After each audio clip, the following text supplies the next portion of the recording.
তাড়াতাড়ি আয় বাবা, আমার পোলায় মরে যাবো গা। হ কাকা তাড়াতাড়ি হেন। এই যে দেখ, সকালের তে আমার পোলায় কোনো লড়াচড়াও করে না, কোনো কথাও কয় না, তুই একটু দেখ। খারান আমি দেখতাছি। ইস, আপনার পোলার হার্টবিট চলতেছে না, এর মানে আপনার পোলা আর বাচ্চা নাই। আপনি যদি আরেকটু আগে আমারে কইতেন তাহলে আপনার পোলার আমি বাঁচাইতে পারতাম। আরে এটা তো কানে লাগাবি আগে।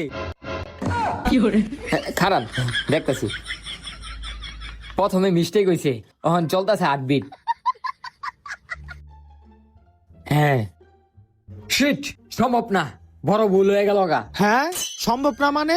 আমার পোলায় আর বাঁচবো না। ওই বাবা ওঠ, তুই এমনি মরিস না। আহাই কি হইছে কাকা, এমনি কান্দেন কে? তুমি কইলা না যে সম্ভব না, তার মানে কি আমার পোলারে আর বাঁচানো সম্ভব না? আমার পোলায় মরে যাবো গা।